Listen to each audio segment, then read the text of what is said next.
Hello, this is Gaming Through the Ages, and today we are taking a look at Magical Taruru-tokun for the original Game Boy.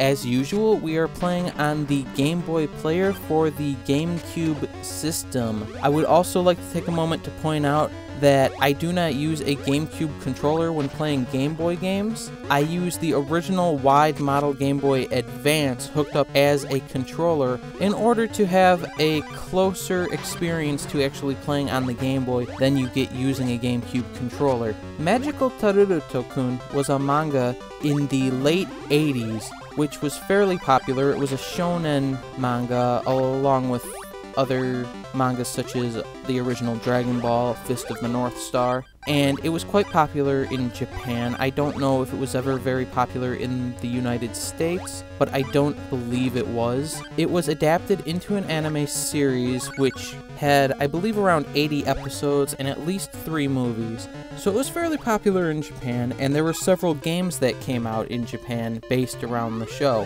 One of those games was for the Game Boy. Essentially, the theme or the idea of Magical Taruru-tokun is you play as the 5th grader Honmaru, and you're kind of a little bit of a loser, don't really know what you're doing, but you find a magical boy named Taru, who is actually pulled out of a children's book that your father wrote, and he tries to help Honmaru out throughout his daily life, and his magic often ends up getting them in trouble because he makes a lot of mistakes while doing it, things like that. So that's kind of the premise.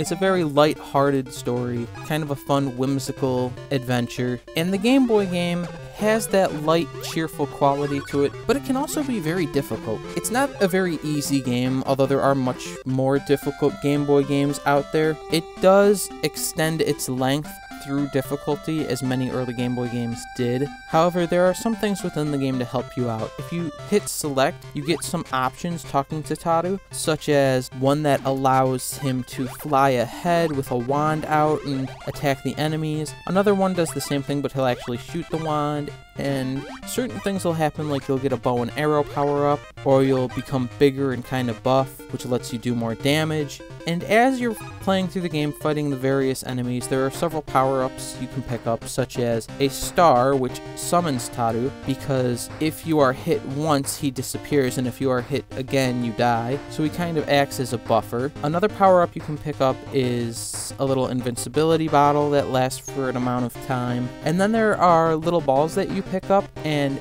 if you get 20 of them, and you don't have Taru with you, he will appear, but it uses up 20 of them. If he is with you and you get 20, you get an extra life. So you are rewarded for lasting longer without getting hit because of this. There is also an option in the select menu which allows you to do special training, which is basically you can play a little soccer game or a little ski game, which, as far as I could tell, were rather inconsequential, but sort of neat. Some of the gameplay difficulty comes from a lot of trial and error segments. You'll find yourself dying and having to retry areas very often, because things such as a sword will randomly fly across the screen, giving you very little time to actually react.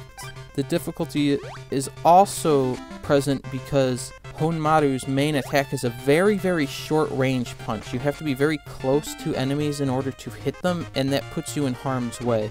However, the game is not quite as unforgiving as it first seems. You get quite a few continues and can continue at the beginning of stages, and when you die, you aren't usually put back very far, and oftentimes I found that shortly after wherever you were put, there is usually a life up hidden somewhere, which helped out tremendously when I was playing the game. There aren't very many stages, but the bosses are very interesting and are very different from one another, and in the 3rd stage, the game actually turns into a horizontal shoot-'em-up, which I found to be one of the more difficult parts of the game because it's very difficult to dodge enemy attacks.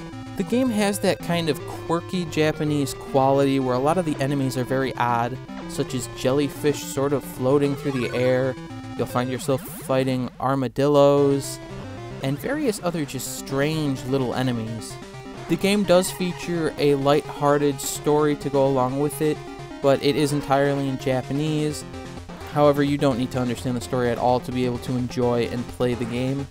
The game is very playable without any knowledge of Japanese, and for an early Game Boy game, I find it very fun.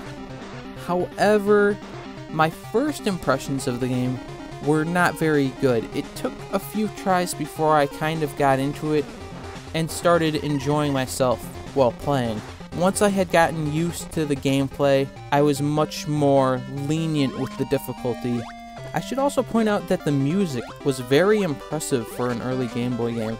I'm generally impressed with a lot of the music that was made for the Nintendo Game Boy because there is a lot of impressive chiptune music out there from those games. But in this game particularly, I felt that the music did a very good job of changing the atmosphere in each stage.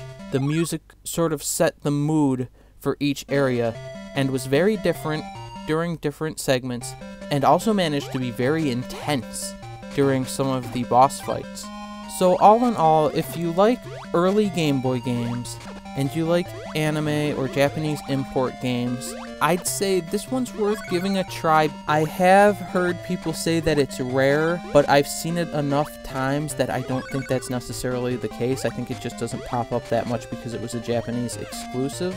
But if you can find it for the right price, and you're interested, and you think it looks interesting, I say definitely give it a shot. But know that it is difficult at first, and there will be a trial and error aspect to the game, because there are a lot of things that sort of pop up without giving you much time to react.